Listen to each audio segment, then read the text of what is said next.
Well, after that possibly longest ever introduction to the Bugle, it's time for Top Story this week. The end of the world might possibly now be slightly less nigh than it was a week ago. It's been COP26, extensively and exclusively trailed on recent Bugles. The great and the good of the world have been, they've been watching on their tellies as the political and business leaders of the world have flocked to Glasgow to discuss ways of prolonging the human usability phase of this famous planet without losing too many elections and shareholders along the way. Have you enjoyed COP so far?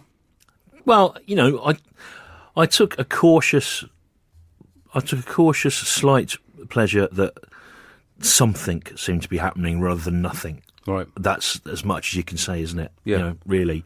Because normally you feel like they're just completely doomed to failure because of all those reasons that you've just said. But I also feel like that it's difficult to argue with loads of intelligent, thoughtful-sounding young people who are genuinely depressed and furious in the street. I think it may actually have reached a tipping point with a bit of luck.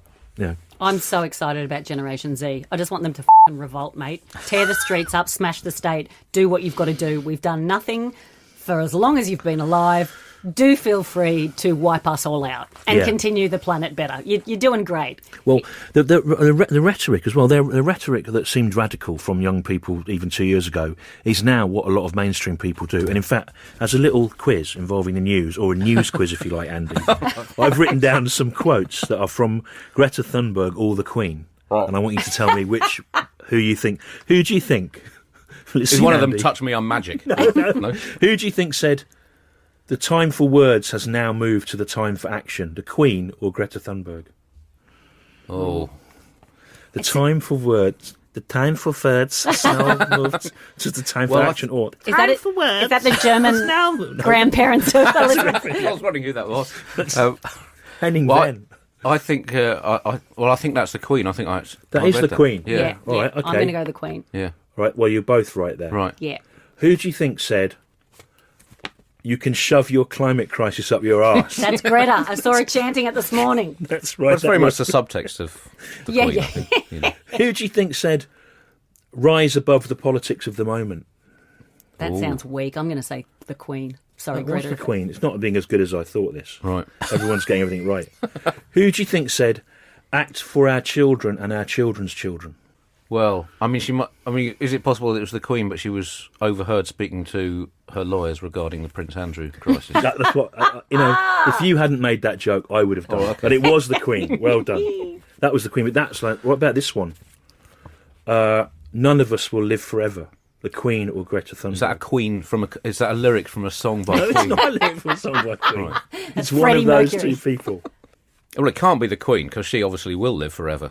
I mean, she's reptilian. Clearly, that song works. I'm going to say Queen. Right, I'm going to say Thunberg. Right, well, in that case, Felicity wins because it was the Queen. Right. Thank God there was some lack of consensus there. That would have been the least interesting news-based quiz ever. I'd leave the news quizzery to Andy like, I've lost my Zalzman. edge. Leave it to the fucking pros, Stu. Yeah, sorry about that. Mate, you make it seem so easy to do a funny quiz on the radio. Well, anyway. I was very impressed. There's been I think there's 110 signatories about deforestation, and even Bolsonaro from Brazil has signed it, which proves that he's more dedicated to saving indigenous trees than people. Yeah, I mean, the indigenous people, at least people are talking about that, aren't they? They're saying, you want to give 1.7 billion to indigenous people to encourage them to try and, be carbon neutral or whatever. But having basically the industrialised world having wrecked their environment by association. Genocided cultures and people and languages. And I mean, whether that will happen, given that most Western museums are still arguing about whether to return their small wooden carvings. It seems a bit of a stretch. To be fair, a lot of that genocide happened before people had worked out the impact of genocide on the environment. So we can't judge it by today's green standards. But it's interesting looking at the money that has been pledged. This deforestation, this global deal to end deforestation by 2030. I think it was around about $14 billion.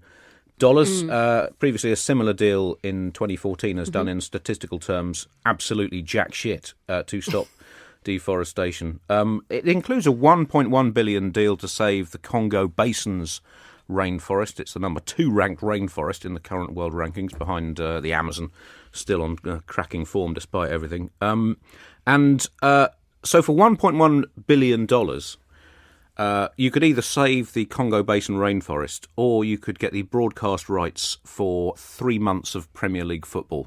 So I mean, it shows how seriously we're taking this shit now. Is that true? Yeah. That is the most depressing thing. God, that's not. I know you're just, a sports skeptic. No, as but well, I mean, Stuart. just the thought that Yeah. just if you stopped 3 months football, you could save an entire Yeah, but rainforest. what would people do? They'd be burning